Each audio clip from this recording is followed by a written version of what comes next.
പ്രവാസ ലോകത്തെ വാർത്തകളും വിശേഷങ്ങളും അതുപോലെ മാറി മാറി വരുന്ന നിയമങ്ങളും നേരത്തെ അറിയാൻ ഈ ചാനൽ സബ്സ്ക്രൈബ് ചെയ്യൂ. അടുത്തുള്ള ബെല്ലൈക്കൺ എനേബിൾ ചെയ്യാൻ മറക്കേണ്ട. ഒമാൻ വാർത്തകളിലേക്ക് സ്വാഗതം.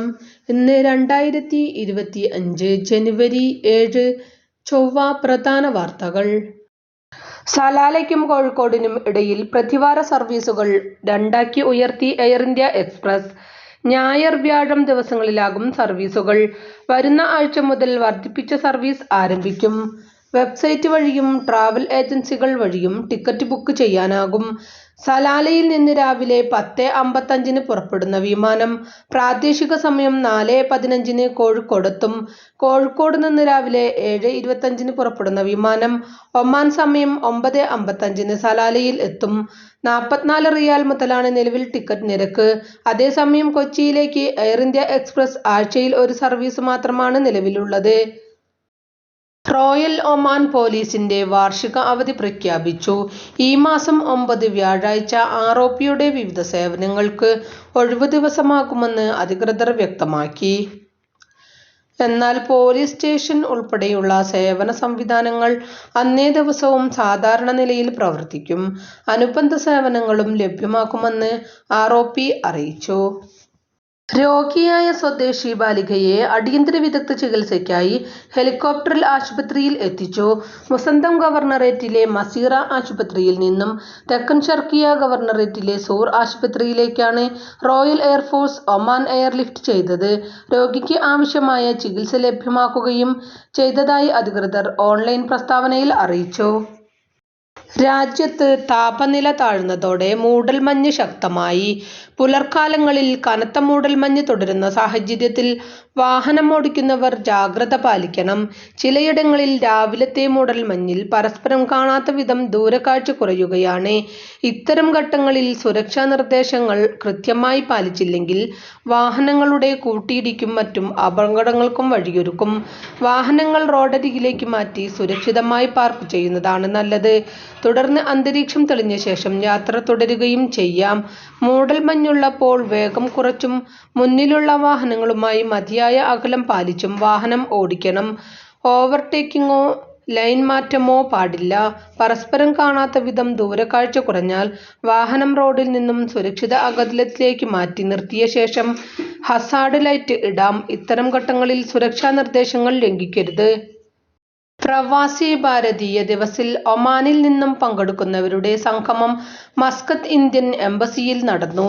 പരിപാടിയുടെ പ്രചരണാർത്ഥം അംബാസഡർ അമിത് നാരംഗിന്റെ നേതൃത്വത്തിൽ നടന്ന പരിപാടിയിൽ രാജ്യത്തിന്റെ വളർച്ചയ്ക്ക് ഒമാനിലെ വിദേശ ഇന്ത്യക്കാർ നൽകിയ സംഭാവനകളെക്കുറിച്ചും പ്രവാസി ഭാരതീയ ദിവസത്തിന്റെ പ്രാധാന്യവും കഴിഞ്ഞ വർഷത്തെ അനുഭവങ്ങളും അംബാസഡർ പങ്കുവച്ചു. രാജ്യാന്തര തലത്തിൽ വിവിധ മേഖലകളിൽ ശ്രദ്ധേയരായ ഇന്ത്യൻ വംശജരെ ഒരുമിച്ച് ഒരേ വേദിയിൽ എത്തിച്ചുകൊണ്ടുള്ള വലിയ ആഘോഷ പരിപാടികളാണ് ഓരോ വർഷവും സംഘടിപ്പിക്കുന്നത്. വിദേശത്ത് താമസിക്കുന്ന ഇന്ത്യൻ സമൂഹത്തിനും ഇന്ത്യയിലെ ജനങ്ങൾക്കും സർക്കാരിനും പ്രയോജനകരമായ പല പദ്ധതികളും നടപ്പാക്കാൻ ഇത്തരത്തിൽ ഒരു വേദി സഹായിക്കുന്നുവെന്നും ഒമാനിൽ നിന്നും കൂടുതൽ പേർ പരിപാടിയിൽ പങ്കെടുക്കാൻ പോകുന്നത് അഭിമാനമാണെന്നും അംബാസഡർ പറഞ്ഞു. 3 ദിവസത്തെ പ്രവാസി ഭാരതീയ ദിവസ് സമ്മേളനം നാളെ ഭുവനേശ്വറിൽ ആരംഭിക്കും. വികസിത ഭാരതത്തിന് പ്രവാസികളുടെ സംഭാവന എന്നതാണ് ഇക്കുറി സമ്മേളനത്തിന്റെ പ്രമേയം. 50-ലേറെ രാഷ്ട്രങ്ങളിൽ നിന്ന് ഇത്തവണ പ്രതിനിധികളുണ്ടാകും. കേന്ദ്ര വിദേശകാര്യ മന്ത്രാലയമാണ് സമ്മേളനം സംഘാടകർ. നൂതന വിനോദ സംവിധാനങ്ങളോടെ നവീകരണം പൂർത്തിയാക്കി വടക്കൻ ബാത്തിന ഗവർണറേറ്റിലെ ഷിനാസ് മറൈൻ പാർക്ക്. വടക്കൻ ബാത്തിന നഗരസഭയുടെ കീഴിലാണ് പാർക്ക് നവീകരിച്ചത്. 35,250 ചതുരശ്ര മീറ്റർ വിസ്തൃതിയിലുള്ള പാർക്കിന്റെ പ്രധാന പ്രത്യേകത 4,686 ചതുരശ്ര മീറ്ററിൽ വ്യാപിച്ചു കിടക്കുന്ന ഹരിത ഇടങ്ങളാണ്. വിശ്രമത്തിനും വിനോദത്തിനും തുറസായ ഇടങ്ങൾ, ഗെയിം ഏരിയ, കഫേകൾ, വാണിജ്യ കിയോസ്കുകൾ, വിശാലമായ പൊതു പാർക്കിംഗ് എന്നിവയുൾപ്പെടെ വിവിധ സൗകര്യങ്ങൾ പാർക്കിലുണ്ട്. പൗരന്മാർക്കും താമസക്കാർക്കും വിനോദത്തിന് സൗകര്യമൊരുക്കുകയെന്ന ലക്ഷ്യത്തിലാണ് പാർക്ക് വികസനം പൂർത്തിയാക്കിയതെന്ന് അധികൃതർ പറഞ്ഞു. അതേസമയം 5 വാണിക കിയോസ്കുകൾ, 1 കഫേ, 2 ഇലക്ട്രിക് ഗെയിം സോണുകൾ, ബീച്ചിലെ 2 മറൈൻ ഗെയിംസ് ഏരിയകൾ എന്നിവയുൾപ്പെടെ പാർക്കിനുള്ളിലെ 10 നിയുക്ത സ്ഥലങ്ങളിൽ നിക്ഷേപം നടത്താൻ സംരംഭകർക്കും ചെറുകിട ബിസിനസ് ഉടമകൾക്കും അവസരമുണ്ടെന്നും അധികൃതർ പറഞ്ഞു. വാടക കരാർ സേവനങ്ങൾ ഇനി ഒമാൻ ബിസിനസ് പ്ലാറ്റ്ഫോമിൽ. മസ്കത്ത് നഗരസഭയും വാണിജ്യ വ്യവസായ നിക്ഷേപ പ്രോത്സാഹന മന്ത്രാലയവും സഹകരിച്ച് lease contract service Oman business പ്ലാറ്റ്ഫോമിൽ തുടക്കം കുറിച്ചത്. Muscat governor Sayyid Saeed Hilal അൽ ബുസൈദിയുടെ കാർമ്മികത്വത്തിൽ ലോഞ്ചിങ് നടന്നു. സുൽത്താനേറ്റിലെ ഡിജിറ്റൽ പരിവർത്തനത്തിനായുള്ള ശ്രമങ്ങളുടെ ഭാഗമായാണ് ഒമാൻ ബിസിനസ് പ്ലാറ്റ്ഫോമിൽ വാടക കരാർ സേവനങ്ങൾ ആരംഭിക്കുന്നതെന്ന് മന്ത്രാലയം under secretary doctor Salih Saeed Mazan പറഞ്ഞു. 48 സർക്കാർ സ്ഥാപനങ്ങളുമായി ബന്ധപ്പെട്ട് കിടക്കുന്ന ഒമാൻ ബിസിനസ് പ്ലാറ്റ്ഫോം വ്യത്യസ്തങ്ങളായ സേവനങ്ങളാണ് നൽകിവരുന്നത്.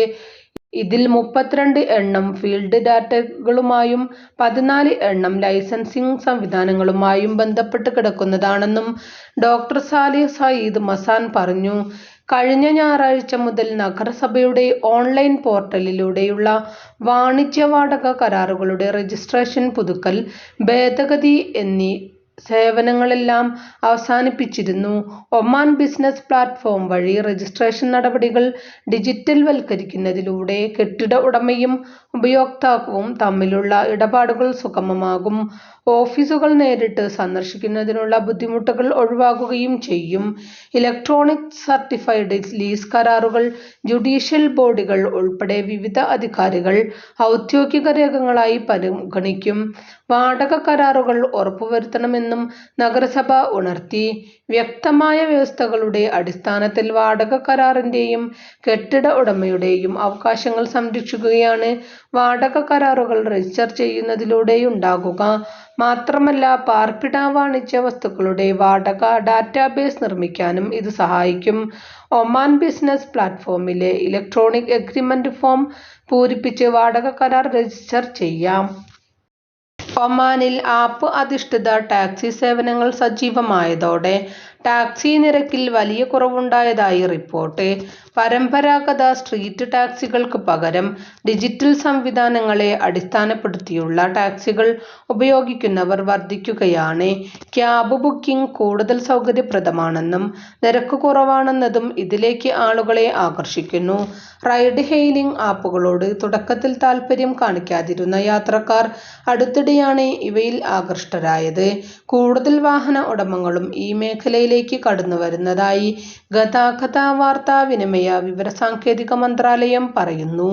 മന്ത്രാലയത്തിന്റെ വിവിധ ഘട്ടങ്ങളിലൂടെ നിരന്തര ശ്രമഫലമായാണ് ആപ്പ് ഉപയോഗിച്ചുള്ള ടാക്സി സൗകര്യങ്ങളിലേക്ക് വാഹന ഉടമകളും ഈ മേഖലയിൽ വിവിധ സ്ഥാപനങ്ങളും പിന്നാലെ യാത്രക്കാരും എത്തിയത്. ആദ്യഘട്ടത്തിൽ നിശ്ചിത നിരക്കുകളോടെ കമ്മീഷൻ അടിസ്ഥാനത്തിൽ പ്രവർത്തിക്കാൻ ടാക്സി ഉടമകൾ വലിയ താൽപര്യം കാണിച്ചിരുന്നില്ലെന്ന് ടാക്സി കമ്പനി പ്രതിനിധിയെ ഉദ്ധരിച്ച് പ്രാദേശിക മാധ്യമം റിപ്പോർട്ട് ചെയ്തു. എന്നാൽ പതിയെ സാഹചര്യം മാറുകയും ഈ മേഖലയിലേക്ക് ടാക്സി ഓപ്പറേറ്റർമാർ കടന്നുവരികയും ചെയ്തു.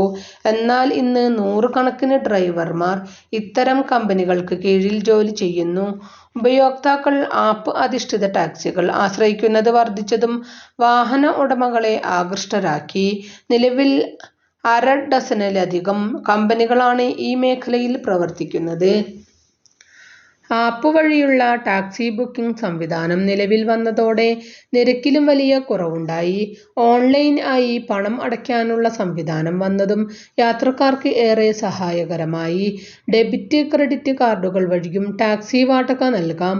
വിവിധ മൊബൈൽ പേകളും ഉടൻ പ്രാബല്യത്തിൽ വന്നേക്കും. ടാക്സി നിരക്കുമായി ബന്ധപ്പെട്ട ഡ്രൈവർമാരുമായി വിലപേശലും ഇപ്പോൾ ആവശ്യമില്ല. ടാക്സി എവിടെ മുതൽ എവിടെ വരെയാണോ വേണ്ടത് എന്ന് ലൊക്കേഷൻ നൽകി കഴിഞ്ഞാൽ 5 മുതൽ 10 മിനിറ്റ് കൊണ്ട് സമീപത്തെ സ്ഥലങ്ങളിൽ നിന്നും ടാക്സികൾ യാത്രക്കാരന്റെ അരികിലെത്തുമെന്നതാണ് മറ്റൊരു ഗുണം. നേരത്തെ ഒരു ടാക്സി ലഭിക്കാൻ ചില സ്ഥലങ്ങളിൽ 10 മുതൽ 15 മിനിറ്റ് വരെ കാത്തിരിക്കേണ്ടി വന്നിരുന്നു. അതേസമയം ആപ്പ് അധിഷ്ഠിത ടാക്സി സേവനങ്ങൾ സജീവമായതോടെ ടാക്സി കമ്പനികൾക്കിടയിൽ മത്സരവും സജീവമായി. നിരക്കിലും സേവനങ്ങളിലും യാത്രക്കാരെ ആകർഷിക്കുന്ന തരത്തിൽ ഗുണപരമായ മത്സരങ്ങളും നിലനിൽക്കുന്നു. 2014-ൽ ഓടാക്സിയാണ് ആദ്യം ഈ മേഖലയിലേക്ക് കടന്നുവരുന്നത്. അന്നത്തെ അപേക്ഷിച്ച് നിലവിൽ വാടകയിൽ ഗണ്യമായ കുറവുണ്ടായി. മസ്കത്തിന് പുറമെ സലാല, ഖസബ് തുടങ്ങിയ പ്രദേശങ്ങളിലും ആപ്പ് അധിഷ്ഠിത ടാക്സികൾ ലഭ്യമാണ്. ഇവിടെ എത്തുന്ന വിനോദസഞ്ചാരികളും ഇത് വലിയ രീതിയിൽ ഉപയോഗപ്പെടുത്തുന്നു. ഇതോടുകൂടി ഇന്നത്തെ വാർത്തകളും വിശേഷങ്ങളും ഇവിടെ അവസാനിക്കുന്നു. കൂടുതൽ വാർത്തകളും വിശേഷങ്ങളുമായി നാളെ കാണാം. നന്ദി, നമസ്കാരം.